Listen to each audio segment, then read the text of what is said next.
Hi there. Can you hear me? Hello. Yes. I don't think you can hear me. Yes, I think you can. Okay, good. Sorry. Hi there. If you can't hear me, I guess you can let me know. Good. So, good day, good morning, good afternoon, good evening, wherever you are, whatever time it is. It's Wednesday. It's April 22nd. I'm Danny Gregory, and this is the live drawing party, which is a long tradition, something we've been doing for forever. Well, not really. It seems like forever, but it isn't. For those of you who have never experienced a live drawing party before, let me tell you a little bit about what you have in stock for you. No, what is it? What you have in stock for you? Anyway, what's going to happen? We are going to do a bit of blathering, a bit of talking, and then we're going to do some kind of a creative project. It varies from day to day. Sometimes it is. Yesterday it was drawing jazz musicians, and the day before it was. It all changes. It all varies depending on.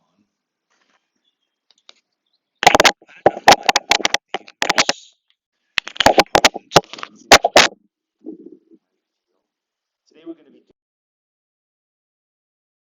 calligraphy. We're going to be writing,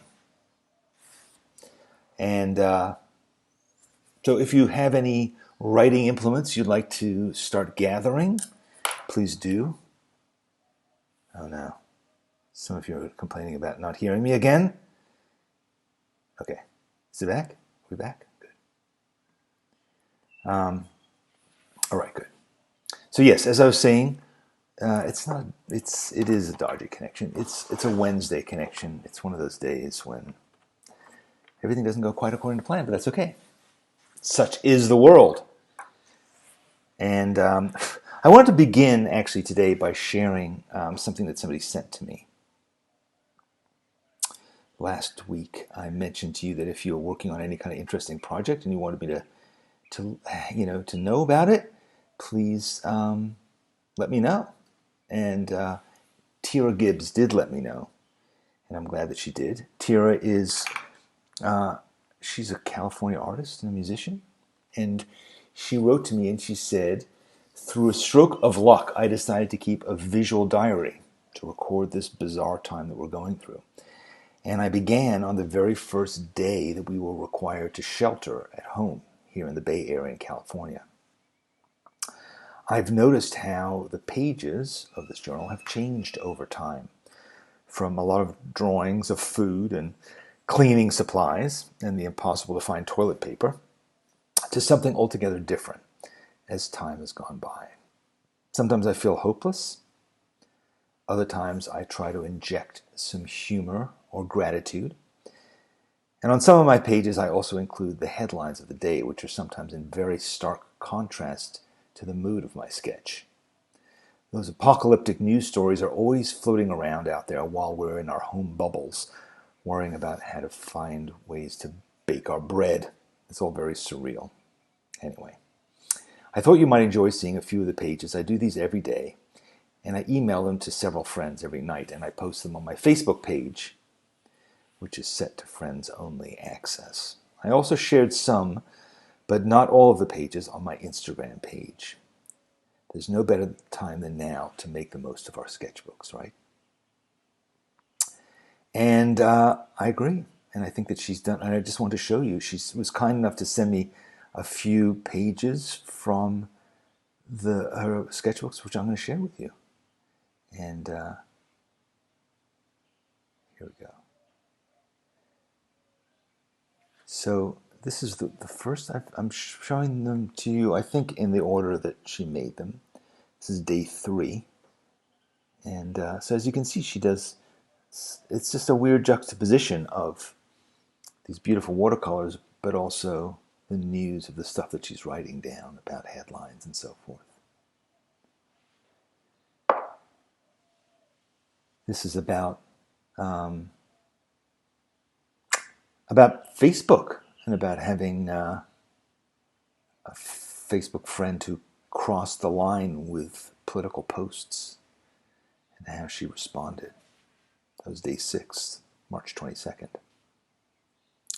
Here's a visit to the hardware store where the shelves looked empty, so she quickly ran in and grabbed a bunch of stuff, including some toilet paper.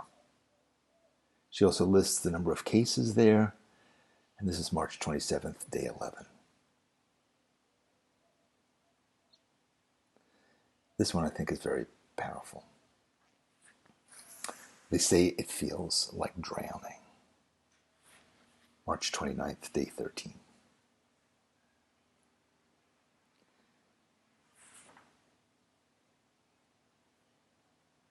Vincent van Gogh's birthday, March 30th, day 14. What would life be if we had no courage to attempt anything? She writes down the various headlines here, including stockpiling of masks, how many patients were in the ICU, and the fact that an early Van Gogh painting was stolen from a Dutch museum.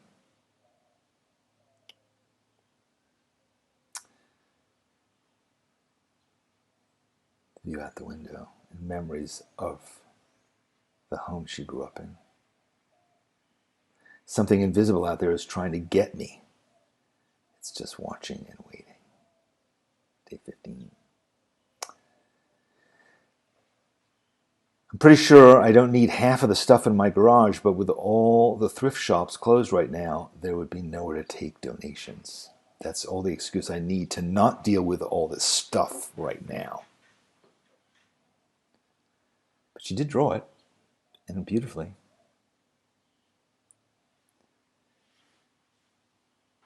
To plant a garden is to believe in tomorrow. Audrey Hepburn said that, and that gives me some chills. Day 17, April 2nd. Over 1 million cases worldwide.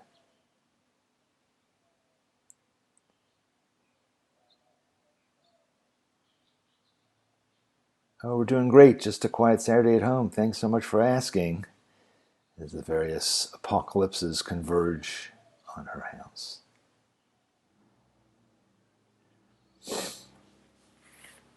Feeling calm after listening to a recording of sacred chant sung by the women of Anonymous 4, I suddenly felt a mysterious urge to clean the house. It's beautiful Illuminated letter, cleanliness above all. I cannot do all the good that the world needs, but the world needs all the good that I can do.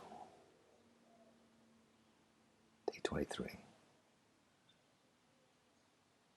A day of heavy, threatening skies that did not bring rain, but made me feel heavy all day.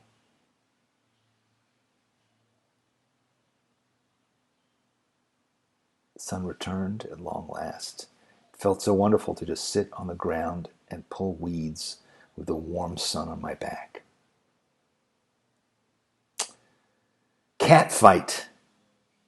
Buddy came limping home in obvious pain. I had to rush him to the emergency vets where they found and treated 4 puncture wounds, bites, house arrest for 5 to 7 days.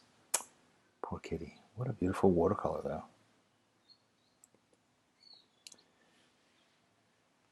In memory of my sister Leslie, who died 11 years ago today and who loved butterflies.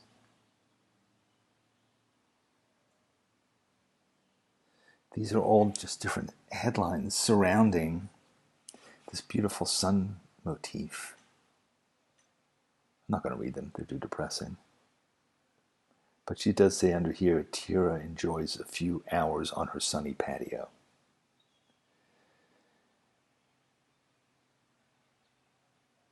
Her cat continues to recuperate.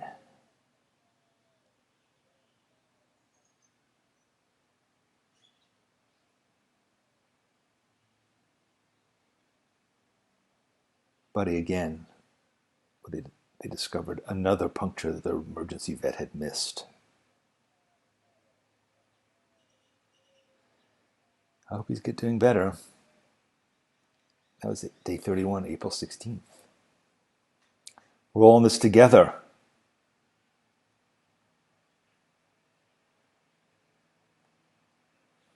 Learn from roses. Even when trampled, they give off perfume, not despair. My roses are opening. Day 33, April 18th. Beautiful, aren't they?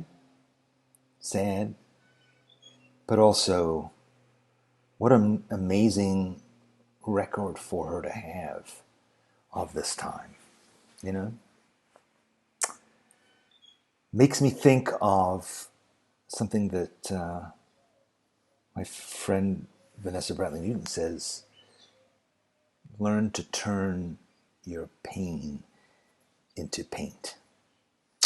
And, you know, so today, not to become overly heavy, but today I thought it would be nice to do some calligraphy, to pick a quote, something that we think is true, relevant, important, something that you want to put in your sketchbook as a reminder, a bigger thought. I pulled a few quotes that were just from members of our faculty. Don't feel compelled to use those, but just if you're looking for some inspiration, here are a few little quotes. Here's one from Kosha. Everything is interesting when you draw it. Simple but true. Carlos says, what matters the most in art is not how things look, but how you see them. Michael Knobb says, draw anything and everything from your wonderfully, beautifully ordinary life. And Mary Beth Shaw says, if you're not happy with your work, you just aren't done yet. So, why not try out one of these quotes or any other quote or something that you make up, something that you think is quotable. But the idea really is to think while you write. And I'm going to do a little bit of calligraphy too. I'll show you something. Thinking about perfectionism.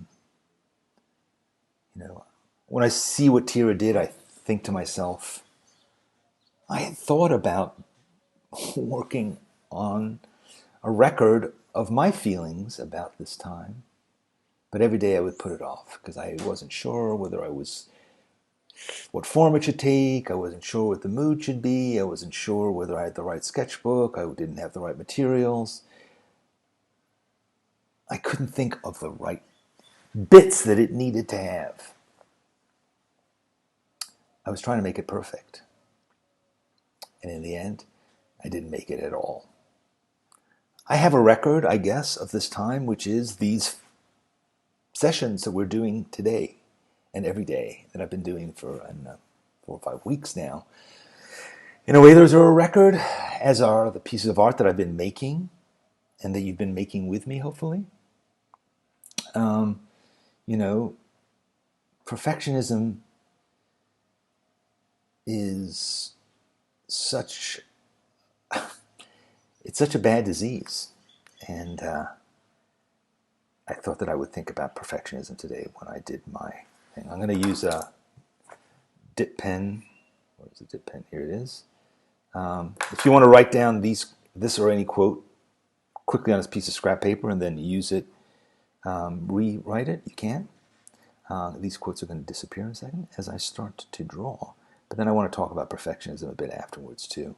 About what we put off, about the fact that when you sit down to do this piece of writing right now, you are already thinking of why you aren't going to do it. You're already thinking of why you can't do it. You're already thinking about what you're going to get wrong about it, about how you can't do it well enough, how you don't want to waste paper, how you don't have the right pen, how your handwriting is awful, how you're not sure what the right quote is. You're thinking about all those things, and I beg you to stop. I beg you to instead start. Start making something and start putting these anxieties away for a minute, okay? Let's go. And let's play some music.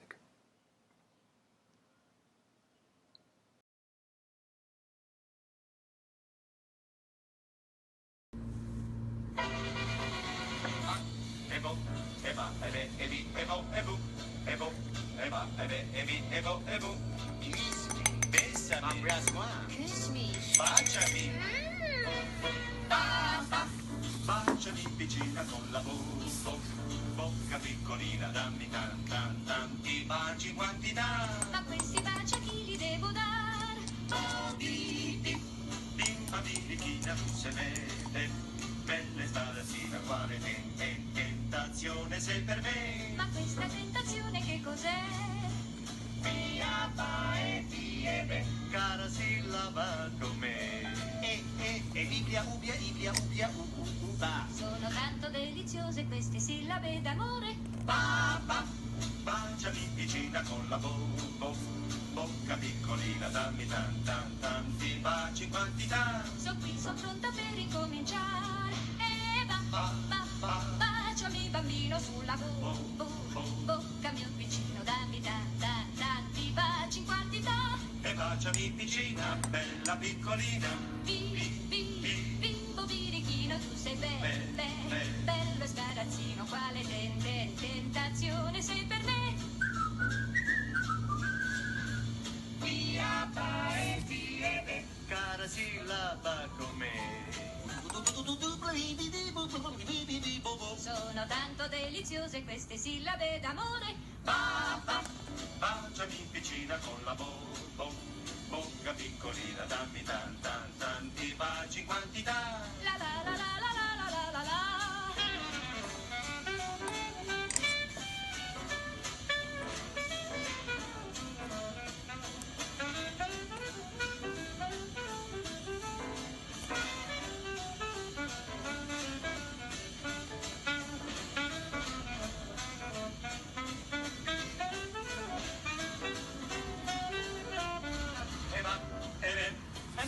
Ma che? Questo bacio che cos'è?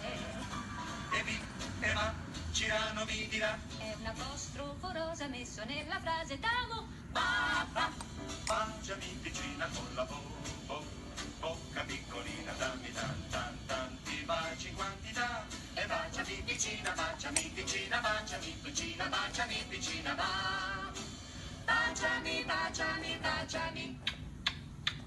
mi avvicina.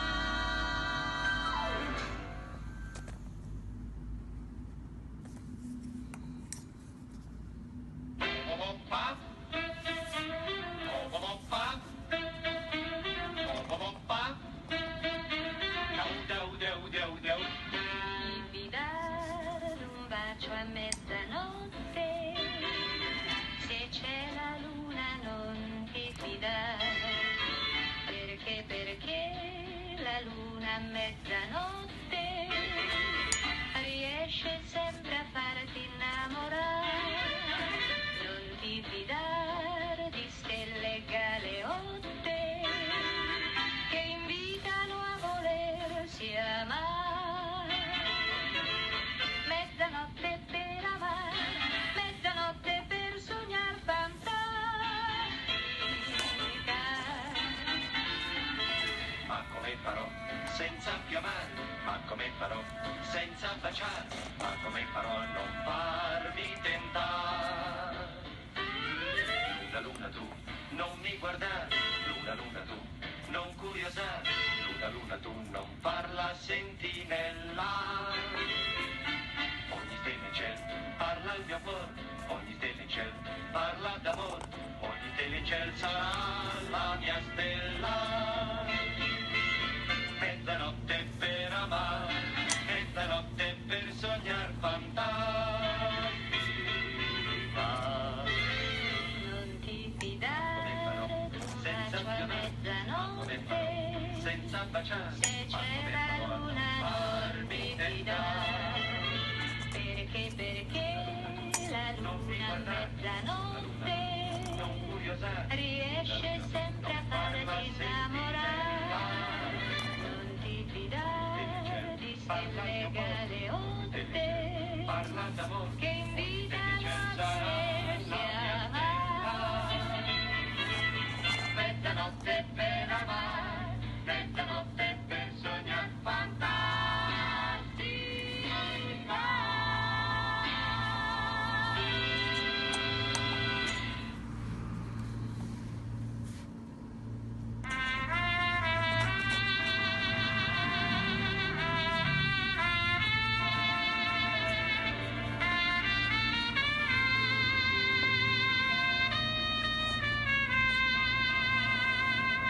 C'è un po' di cielo in ogni fiore, c'è un po' di mare, un po' di sole, c'è un po' di cielo in ogni cuore, c'è un po' d'amore per chi ne vuole.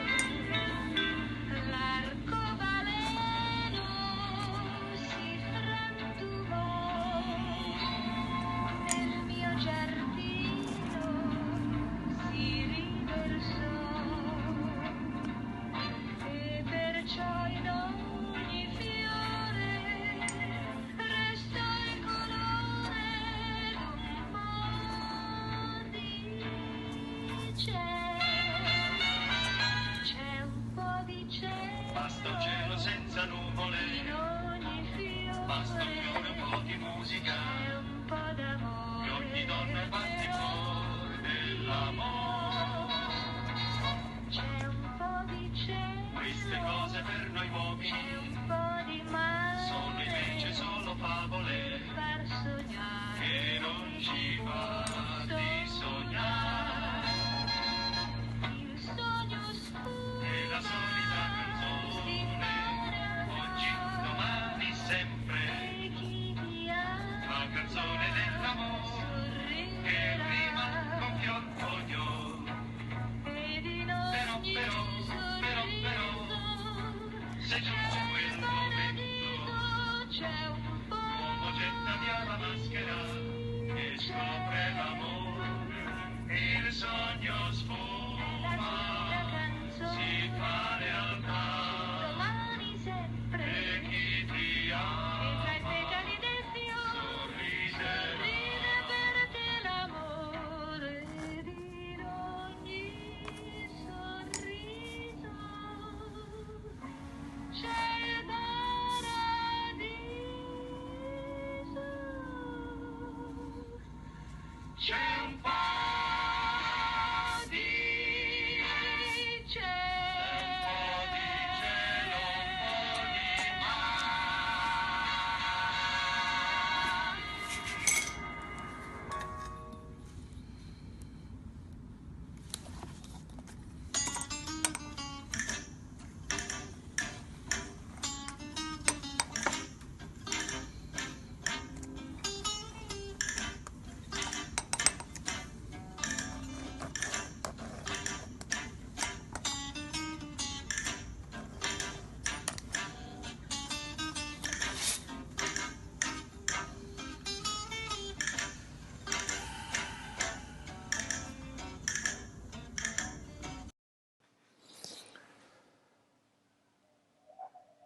Anyway.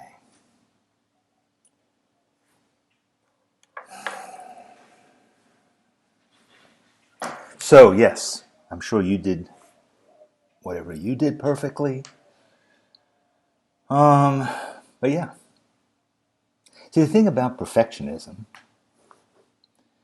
is that it's not ultimately about doing it well.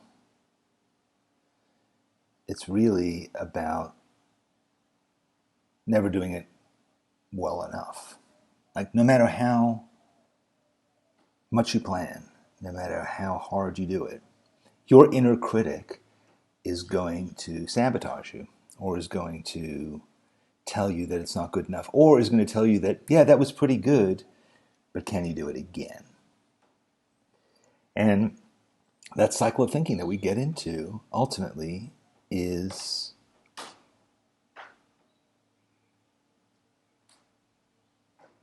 one of the things we must overcome. Because being a perfectionist isn't an admirable trait. We may say to ourselves, well, I have higher standards and that's why I can't really get stuff done. But to be honest with you, that's bullshit. The fact is, you're afraid. You're afraid of being judged by yourself or by others. And it's better to stay in the starting blocks than it is to come in second or third or fourth or fifth place. It's better to not move at all than to risk falling on your face.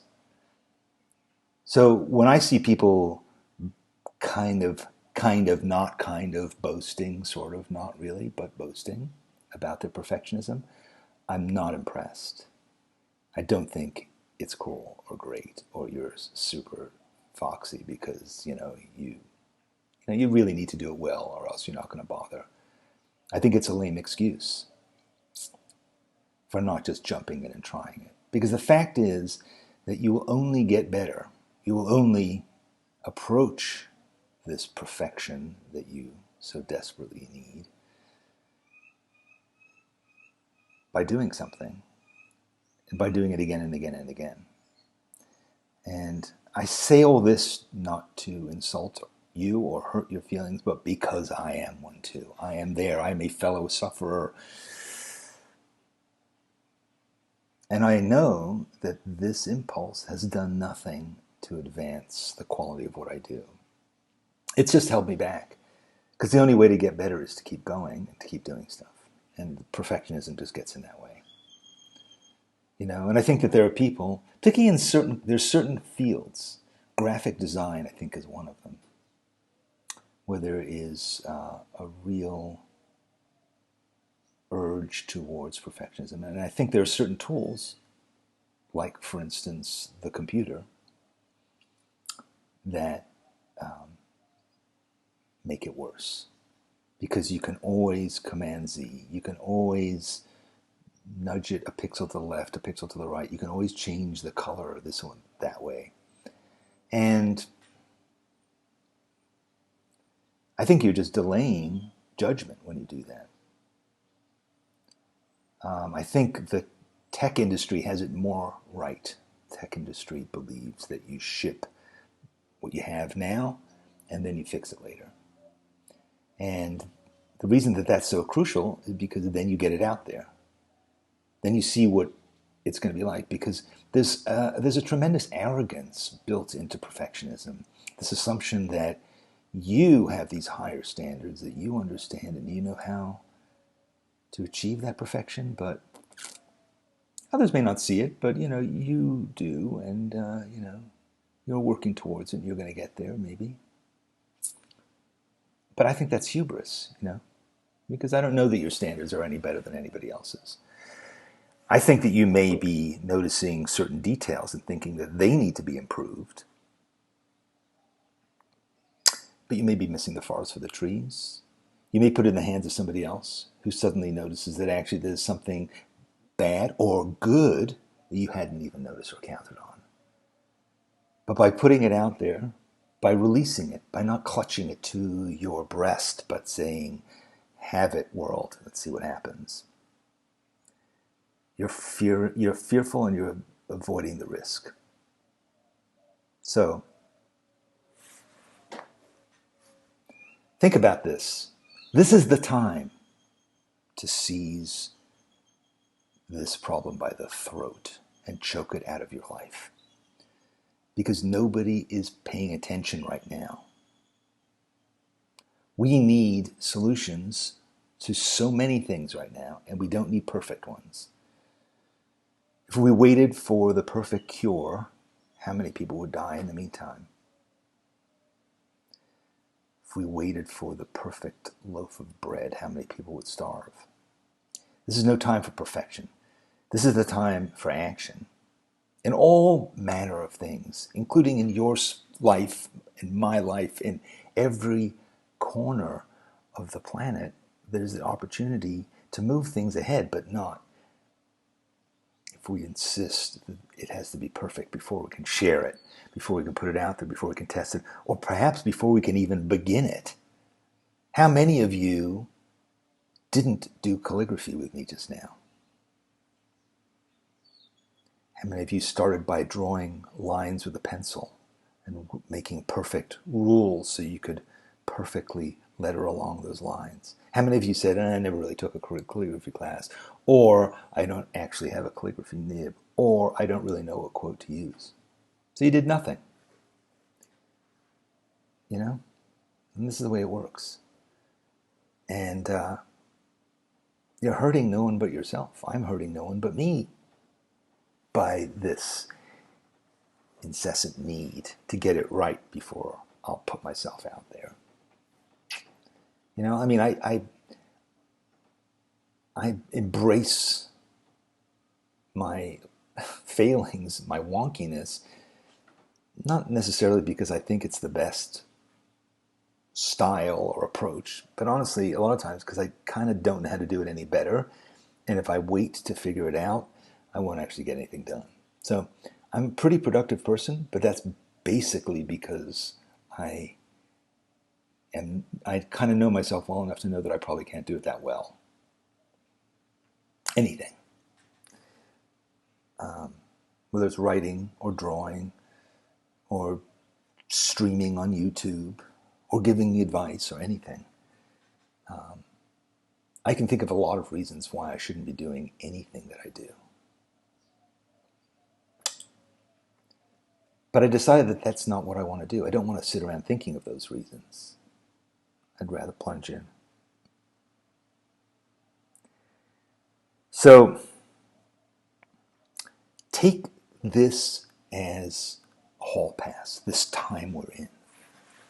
Say to your inner critic, that monkey in your head, we'll be perfect when the world is perfect. But right now the world is messed up. And that's permission. That's permission to just do what you do. Be you. Cracks and flaws. It's okay. Surviving is the bare minimum of what we should be doing right now. I don't think we should just be surviving. I think we should be looking for ways to make things better, but not perfect. Because anybody who had plans about perfection when all of this happened, believe me, they were the ones who suffered the most. Because perfection is all about a need for control. To control everything, to control the outcome, to control the results, to control the response. You don't have that control, my friend. Whatever's happened has happened. It's out of your control. Live with it. Embrace it. See it as an aesthetic, as an approach to life. An approach that says, I'm going to make it wonky. I'm going to splatter some ink on it. I'm going to have thumbprints on it. I'm going to misspell a word. I may not like what I made, but guess what? They may not be making toilet paper, but they're still making copier paper. There's all kinds of paper you can find out there. So if you mess up a sheet of it, there's plenty more. If there isn't, use the back of a shopping bag. Use the inside of a cardboard box. Or, I don't know,